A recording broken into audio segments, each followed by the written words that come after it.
अब हम आगे देखेंगे कि बंडोरा ने जो सिद्धांत दिया था उसका अनुकरण प्रक्रिया के 4 चरण बताए हैं।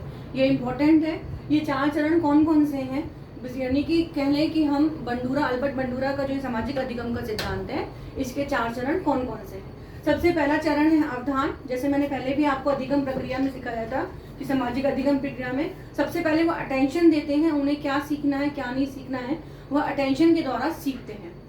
फिर उस जो वो अधिगम कर रहे हैं, जो चीज़ को वो अधिगम करके सीखने की कोशिश कर रहे हैं, जो अवधान द्वारा देख रहे हैं, उसको धारणा अपने मस्तिष्क में वो धारण करते हैं, यानी कि उसका धारणा बनाते हैं। अब एक बार उन्होंने अधिगम करना सीख गए, उस व्यवहार को अपने मस्तिष्क में धारण कर लिया, अपने मन में धारण कर लिया, उसके बाद में उसकी पुनः प्रस्तुतिकरण देते हैं। कहाँ देंगे? समाज में देंगे, जहाँ वो रहते हैं वहाँ देंगे, जहाँ कक्ष में देंगे, तो हम उसकी पुनः प्रस्तुतिकरण देते हैं। यदि उनका ये व्यवहार मान्य होता है, स्वीकृत होता है, पुरस्कार योग्य होता है तो उन्हें पुनर्बल मिलता है।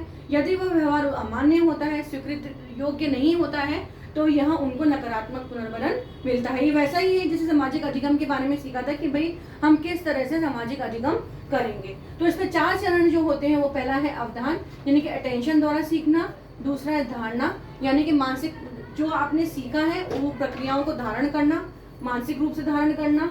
तीसरा पुनः प्रस्तुतिकरण करना। एक बार आपने सीख लिया है, अब आपका उसको प्रस्तुतिकरण करना है करके, फिर प्रस्तुतिकरण करने के बाद में क्या है? पुनर्बलन लेना। अब आगे आता है कि बालक अपने इस अधिगम को नियंत्रित कैसे करता है।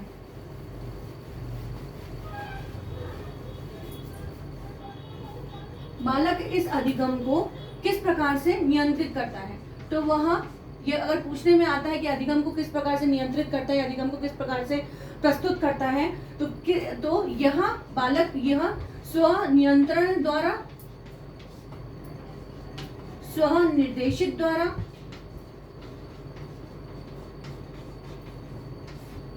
तथा स्व पुनर्बलन द्वारा जो है अधिगम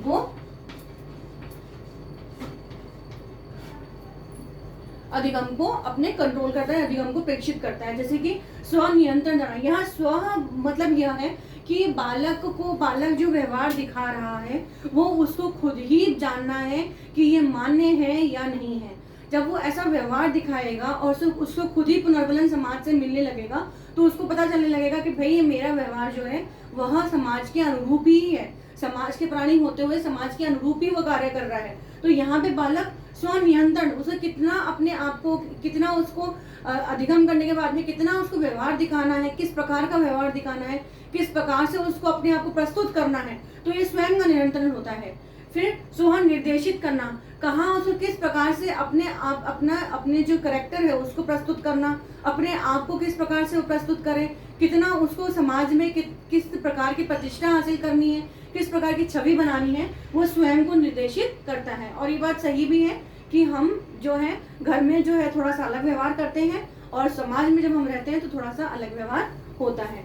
तीसरा है स्व पुनर्बलन, उसके व्यवहार के कारण जब उस दूसरे को लोगों का व्यवहार दिखता है, उसके व्यवहार के जब उसको प्रतिक्रियाएं दिखती हैं लोगों को, तो वो स्वयं को उसको पुनर्बलन मिलना शुरू हो जाता है और वह स्वयं ये व्यवहार जो है आगामी रूप से रखता है, और अगर नकारात्मक मिला तो व्यवहार को छोड़ता चला जाता है। अब तक आप समझ गए होंगे सामाजिक अधिगम। अब इसका शैक्षिक निहितार्थ क्या है?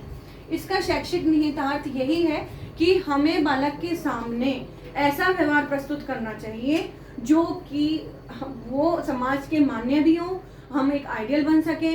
यानी कि हम कैसे शिक्षक बने, हमें ऐसे ही शिक्षक बनना चाहिए जो समाज के द्वारा स्वीकृत हो, समाज के द्वारा आइडियल हो। मतलब जो हम बस बच्चों से चाहते हैं वही हम खुद बन के दिखाएं। तो यही इसका शैक्षिक निहितार्थ है कि बालक हमेशा अनुसरण द्वारा ही सीख रहा है, अनुसरण द्वारा ही वो अपना करेक्टर बना रहा है, अपना छवि बना रहा है। तो हम भी वही कार्य करें, चाहे हम माता पिता हों, चाहे हम बहन भाई हों, चाहे हम शिक्षक हों, चाहे हम इस देश के नागरिक क्यों ना हो, हम वही व्यवहार करें जो हम अपने आने वाली पीढ़ी से लेना चाहते हैं। तो अब ये टॉपिक खत्म होता है।